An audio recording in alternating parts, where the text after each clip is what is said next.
আসসালামু আলাইকুম। আজকে আমরা আলোচনা করব 343 পেজের 17 অধ্যায় পরিসংখ্যান।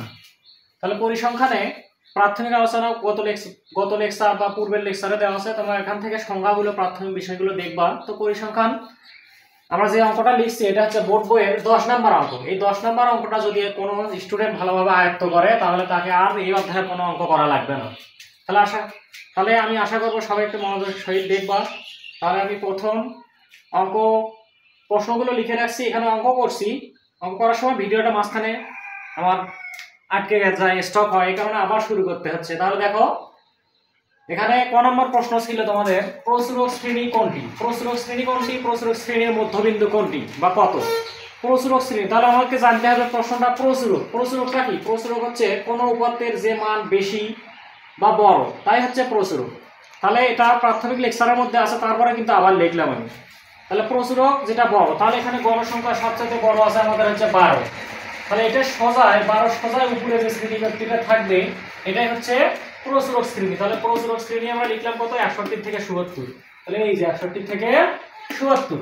এখন বলছে প্রচুরক শ্রেণীর মধ্যবিন্দু কত? মধ্যবিন্দু কত? মধ্যবিন্দু যদি বের করতে বলে তাহলে এখানে প্রচুরক শ্রেণীটা আমাদের লেখাই আছে, সেটা আমরা লিখলাম। লেখার পরে এই দুটো সংখ্যাকে যোগ করে 2 দিয়ে ভাগ। যেহেতু দুটো সংখ্যা আছে এই জন্য 2 দিয়ে ভাগ। কখনো তিনটা সংখ্যা থাকে না এই শ্রেণী ব্যক্তিতে, দুটো সংখ্যা থাকলে 2 দিয়ে ভাগ। দুটো সংখ্যা যোগ করছি, 131 ভাগ 2, ভাগ করার পরে 65.5। তাহলে আমরা কি করবো? এটা সূত্র আছে যে প্রচুরক শ্রেণীর সর্বোচ্চ মান যোগ সর্বনিম্ন মান ভাগ 2। সূত্রটা না লিখে আমরা সহজে করলাম কি, যে দুটো শ্রেণী থাকবে এই দুটোকে যোগ করে 2 দিয়ে ভাগ করব। ক্লিয়ার? তো এখন দেখো আশা করি বুঝতে পারছো। 6 নম্বর প্রশ্ন আছে, প্রচুরক শ্রেণীর সর্বোচ্চ এবং সর্বনিম্ন মান কত? তাহলে প্রচুরক শ্রেণীর সর্বোচ্চ সর্বনিম্ন, তাহলে প্রচুরক শ্রেণীটা আমাদের ক নম্বর প্রশ্নে লেখাই আছে। ক হতে পাই প্রচুরক শ্রেণী 61 থেকে 77, সর্বোচ্চ মান 77, সর্বনিম্ন মান হচ্ছে 61। তাহলে এটাও আশা করি বুঝতে পারছো। এখন গ নম্বর প্রশ্ন আছে, দুটো সংজ্ঞা আছে, কেন্দ্রীয় প্রবণতা এবং প্রচুরক কি? কেন্দ্রীয় প্রবণতাটা কাকে বলে?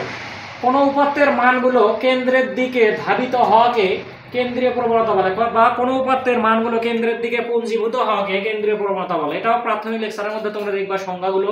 এখানে সংজ্ঞা মুখস্থ করতে হবে, এগুলো মনে রাখতে হবে। এটার সঙ্গে আরেকটা প্রশ্ন জুড়ে দেওয়া আছে প্রচুরক। প্রচুরকের সংজ্ঞাটা আমরা এখানে ক নম্বরে লিখে রাখছি। এই যে দেখো তোমরা, আমরা এখানে লিখে রাখছি, এই জন্য এটা আমি লিখে নিয়ে এবার দেখে নিব। ঘ নম্বর প্রশ্নটা বলছে শ্রেণী সংখ্যা এবং পরিসর কত? যদি এই দুটো প্রশ্ন পাশাপাশি থাকে তাহলে আমরা আগে পরেরটা বের করবো, পরিসর বের করবো। যদি বলে যে শ্রেণী সংখ্যা কত, শ্রেণী সংখ্যা বের করো, তবুও আমাদেরকে পরিসর আগে বের করতে হবে। আর যদি বলে শুধু পরিসর, তাহলে পরিসরটা আগে বের করে নিলাম। পরিসর সমান আমরা জানি আজা, এটা সংক্ষিপ্ত রূপ আমরা জানি। পরিসর সর্বোচ্চ মান বিয়োগ সর্বনিম্ন মান যোগ 1, এটা হচ্ছে আমাদের সূত্র। এটা আমাদেরকে মুখস্থ রাখতে হবে। আমরা জানি যেখানেই দেখবো সেটা হচ্ছে সূত্র। তাহলে সর্বোচ্চ মান পাইছি আমরা এই অঙ্কটার মধ্যে 100, সর্বনিম্ন মান 31। তাহলে 100 থেকে 31 বাদ, সূত্র অনুসারে একটা 1 আছে। এইটার থেকে এটা 31 বাদ দিলে পাবো 69, 1 আছে 1, যোগ করার পরে আমরা পাবো 77। এটা আমাদের পরিসর। যদি শুধু পরিসর বলে অ্যান্সার শেষ, শুধু পরিসর যদি বলে তাহলে অ্যান্সার শেষ। যদি বলে এখন শ্রেণী সংখ্যা, তাহলে এখন আবার যদি আমরা এখানে লিখি আবার, বা যদি লিখে আমরা জানি শ্রেণী সংখ্যা বের করতে বলছে, শ্রেণী সংখ্যা। তাহলে শ্রেণী সংখ্যা সমান সূত্র হচ্ছে পরিসর ডিভাইডেড শ্রেণী ব্যক্তি। শ্রেণী ব্যক্তি বা শ্রেণী ব্যবধান বলা হয় যেটাকে, পার্থক্য যেটাকে বলা হয়। তাহলে দেখো পরিসরের মানটা আমরা কই পাবো? পরিসরের মানটা তাহলে আমরা এখানে পাইছি 77। তাহলে এখানে লিখলাম আমরা 77। তাহলে পরিসরের মানটা আমরা এখান থেকে পাইছি 77। শ্রেণী ব্যক্তিটা আমরা কোথায় পাবো?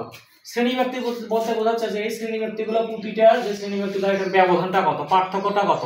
ভালো মন্দ বুঝায়। ক্লাসে ভালো মন্দ বের করতে গেলে ক্লাসে যে কোনো স্টুডেন্ট, ভালো স্টুডেন্ট আছে সে কতটুকু করতে পারে, খারাপ স্টুডেন্টটা কতটুকু করতে, এই যে দুইজনের যে একটা ব্যবধান থাকে ভালো মন্দে, ঠিক সেই রকমই পার্থক্য। তাহলে 31 থেকে 40, তাহলে 31, 32, 33, 34, 35, 36, 37, 38, 39, 40, এই যে 10 ঘর ব্যবধান। তাহলে এখানে প্রতিটা ঘরের দূরত্ব 10 করে আছে। যেমন 91 থেকে 100, 91, 92, 93, 94, 95, 96, 97, 98, 99, 100, প্রতিটা ঘরের দূরত্ব 10 করে আছে। এই জন্য শ্রেণী ব্যক্তিটা আমরা এখানে 10 লিখবো। তাহলে 7 10 70, 7 10 70, তাহলে 7 দিয়ে ভাগ, 7 বার যায়, 7 বার গেল। তাহলে এটা হচ্ছে এখানে এর অ্যান্সার শ্রেণী সংখ্যা। যদি দেখা যায় শ্রেণী সংখ্যাটা কখনো দশমিকে আসে, যদি কখনো দশমিকে আসে, কিসে আসবে? দশমিক। দশমিক আসে যদি মনে করো 7.5, তাহলে লিখতে হবে 8। যদি আসে হচ্ছে 8.9, তবে লিখতে হবে হচ্ছে আমাদের 9। যদি আসে হচ্ছে 12.5, তাহলে আমাদেরকে লিখতে হবে 13। কারণ শ্রেণী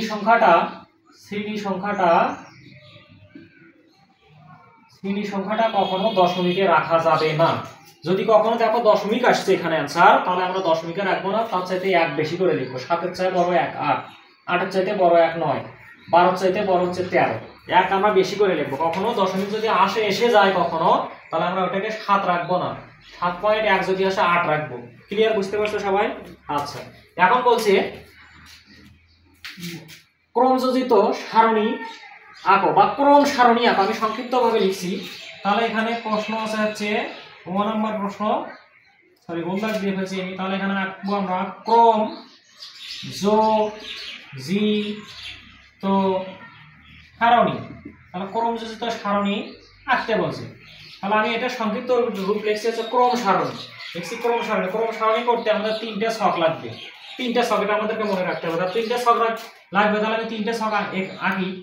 তাহলে প্রথমে ছক আঁকবো না আমরা, অনেকে ছক আঁকা নিয়ে ব্যস্ত হয়ে যায় পরীক্ষায়, যে আসলে ছকটা বাধ্যতামূলক সুন্দর করতেই হবে, হাত দিয়ে আঁক করলে সুন্দর হবে। তাহলে দেখো প্রথমে 3টে আমাদের ছকের দরকার। 3টে ছক মনে রাখবো, 3টে ছক ক্রমযুক্ত আঁকতে। তাহলে প্রথম ছক নম্বরে থাকবে, প্রশ্ন যেটা থাকবে শ্রেণী ব্যক্তি। তারপরে আমাদেরকে লিখতে হবে যেটা প্রশ্নে দেওয়া আছে সেটাই, গণসংখ্যা। তাহলে আমি এখানে টান দিলাম। তাহলে এভাবে সুন্দর করে তোমরা টান দিবা। টান দেওয়ার পরে এখানে আরেকটা 2টা ছক আছে, একটা শ্রেণী ব্যক্তি, একটা গণসংখ্যা। এই দুটো আমি লিখলাম।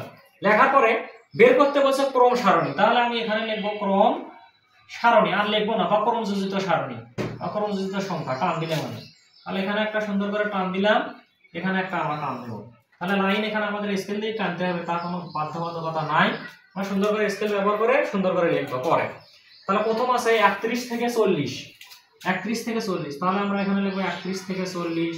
তারপর লিখবো আমরা 41 থেকে 50, তারপরে 51 থেকে 60, তারপরে 61 থেকে আমরা লিখবো 70, তারপরে 71 থেকে লিখবো হচ্ছে 80, 81 থেকে 90, তারপরে 91 থেকে 100। এইভাবে আমাদের 100 পর্যন্ত 100 পর্যন্ত ছকটাতে আছে। তাহলে আমরা এখন এখানে কি করবো, সুন্দর করে এখানে আবার টান দেবো, প্রতিটা এখানে টান আছে, টানগুলো আমরা দিয়ে নেব। টানগুলো আমরা এখানে রেখাগুলো দিলাম। রেখাগুলো দেওয়ার পরে আমাদের রেখা দেওয়া শেষ। এখন গণসংখ্যা আছে প্রথমে 6 8 10 12 5 7 2। 6 8 10 12 5 7 2। এটা আমরা ছক দেখে দেখে লিখবো। এখানে কারো কোনো সমস্যা থাকার কথা নয় আশা করি। তো আমি ক্রমযুক্ত সারণীটা কিভাবে বের করব? ক্রমযুক্ত সারণী বের করার সোজা উপায় হচ্ছে প্রথম যে সংখ্যা থাকবে সেই সংখ্যাটাই লিখতে হবে। তাহলে দেখো এখন আমরা কি করব, 6 এর সাথে 8 যোগ করব। 8 আর 6 কত হবে? 14। তাহলে দেখো কি করলাম, প্রথম যে সংখ্যা, প্রতিটা অঙ্কের ক্ষেত্রে প্রথম সংখ্যাটাই লিখবো, পরে প্রথম সংখ্যা ওই সংখ্যাটার সাথে নিচে যে মানটা থাকবে ওটা যোগ করব, কোনাকানি ভাবে যোগ করব। 6 আর 8 এ 14, 14 এর সঙ্গে 10 যোগ করব, 14 আর 10 এ 24, 24 এর সঙ্গে 12 যোগ করব। তাহলে 4 আর 2 এ 6, 2 আর 1 এ 3, 36, 36 এর সঙ্গে আমরা 5 যোগ করব। 36 এর 5 যোগ করলে হবে আমাদের 41, 41 এর সঙ্গে আমরা 7 যোগ করব, 41 এর সাথে আমাদের হবে 48, 48 এর সাথে আমরা যদি এই দুইটা যোগ করি তাহলে হবে আমাদের 50। তাহলে কি করতে হবে, প্রথমটা রাখতে হবে, যেটা বের হবে প্রথম যেটা থাকবে তাই, সেটার সাথে পরেরটা যোগ। 8 আর 6 14, 14 আর 10 24, 24 আর 12 হচ্ছে 36, 36 আর 5 41, 41 আর সাথে 48, 48 এর সাথে 2 যোগ করে 50। এইভাবে ক্রমযুক্ত সারণী আমাদের শেষ। এখন এই প্রশ্নটা থেকে যদি বলে তোমাদেরকে মধ্যক বের করতে, মধ্যক ও প্রচুরক, তাহলে যদি বলে মধ্যক,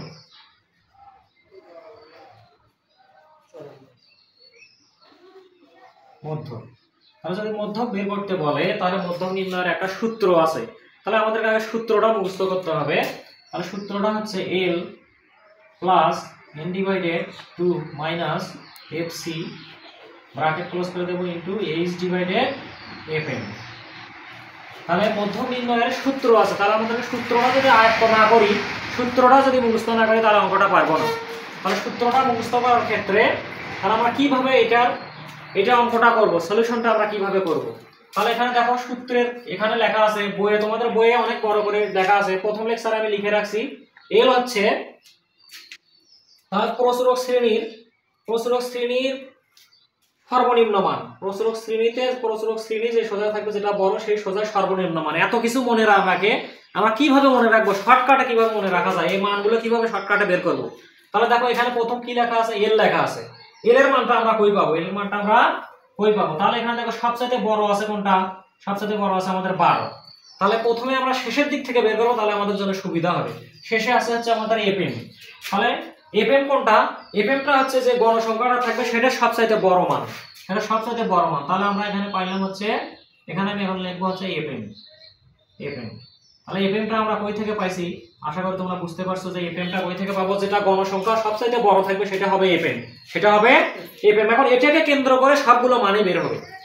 এই লিস্টে আমরা কই পাইছি, এখান থেকে এটা 10, তাহলে এটা সমান 10, এটার থেকে এটা 10, এটার থেকে এই ঘরের দূরত্ব 10, প্রতিটা ঘরের দূরত্ব 10 10 করে। এই হচ্ছে শ্রেণী ব্যক্তি। তাহলে এত কিছু না ভাবে প্রশ্ন মুখস্থ, শ্রেণী ব্যক্তি মুখস্থ না করে প্রতিটা শ্রেণীতে হয় 10 থাকবে, নয়তো 5 দূরত্ব থাকতে পারে, তার বেশি থাকে না, 5 10। তাহলে শ্রেণী ব্যক্তিটা এই মানটা আমরা পেয়ে গেলাম। তারপর আমরা কি করবো, এখন দেখো এফসি, আমাদেরকে এফসির মানটা বের করতে হবে। এফসি কই পাবো, তাহলে আমরা এই যে আমরা এফএম পাইছি, এফএম থেকে আমরা কি করব, এফএম এর সোজা একটা দাগ দেব, এফএম এর সোজা একটা সোজা মাইনাসের মতো একটা দাগ দেব, দাগ দেওয়ার পরে আমরা এক ঘর উপরের দিকে যাব, যারা এটাই এফসি বানাবো, এফসি। তাহলে হচ্ছে এফসিটা বের করার উপায় হচ্ছে, যেটা এফএম বের হবে আমাদের ওইটা সোজায় এই যে ক্রমযোজিত সারণী আছে, সোজা করে এক ঘর যাব, যাওয়ার পরে এক ঘর উপরের দিকে যাব, যা এখানে এফসি লিখলাম সুন্দর করে। তাহলে এফসি হচ্ছে 24, এফসি আমাদের 24। তাহলে এখানে পাইছি 10, এখানে পাইছি আমরা হচ্ছে 12, আর এফসি পাইছি আমরা হচ্ছে 24, এফসি হচ্ছে 24। তারপর ব্র্যাকেট আছে, প্লাস আছে। তাহলে দেখো এফসি 24 কিভাবে পাইলাম আমরা, এফসি বের করার নিয়ম হচ্ছে, যেটা গণসংখ্যা বড় থাকবে সেটা সোজায় এক ঘর ডানিয়ে আসবো, ডানিয়ে এসে এক ঘর উপরে যাব, এটা এফসি লিখে রাখবো এখানে, এরকম সুন্দর করে লিখবো 24। এখন আমরা এন পাবো কোথায়, এন এর মানটা কোথায় পাবো, তাহলে সব ক্রমযুক্ত সারণী যোগ করে আমাদের কত বের হয়েছে, যোগ করে 50 বের হয়েছে। এই 50টা সংখ্যা বের হয়েছে, সবগুলো সংখ্যা আছে 50। দশম শ্রেণীতে শিক্ষার্থী সংখ্যা 50 জন, এটাই 50 এন এর মান, তাহলে 50। আর সূত্রের 2, এল এর মানটা আমরা কই থেকে পাবো, এল এর মানটা আমরা পাবো কোথা থেকে, এই সোজা করে 12 কে কেন্দ্র করে, এফএম কে কেন্দ্র করে বা 12 কে কেন্দ্র করে একবার গেছি ডানে, একবার গেলাম বামে, একবার বামে যাব, বামে গিয়ে এরকম করে দাগ দেব, দাগ দেওয়ার পরে এই যে এখানে একটা ছোট করে এল লিখবো, 61 থেকে 77। তাহলে এই দুটো মানের মধ্যে কোনটা নেব, সবচেয়ে ছোট মান, লয়েস্ট মান, এর তো লয়েস্ট মান, নিম্ন মান।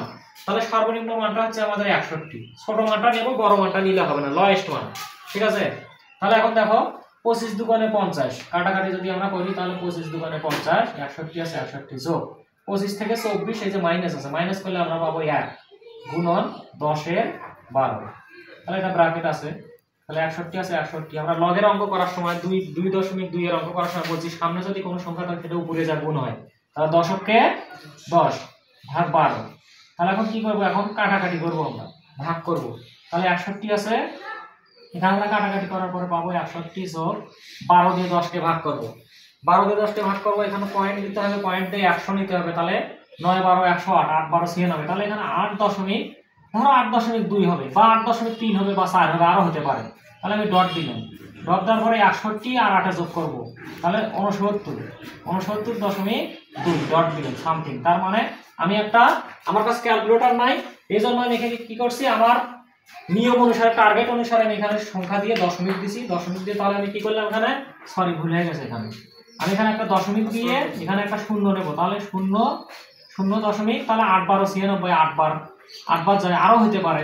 তাহলে 61 দশমিক, এখানে হচ্ছে 61.8 বা 82 81 এই ধরনের মান হতে পারে, টার্গেট করে আমি লিখলাম। তাহলে আজকে আমাদের মধ্যক পর্যন্ত শেষ, মধ্যক পর্যন্ত যদি আমরা শেষ করি, তাহলে এইভাবে আমরা চিহ্নিত করে এইভাবে লিখবো, ঠিক আছে। এই ছকটা ছাড়া কখনোই মধ্যকটা বের করা সম্ভব নয়।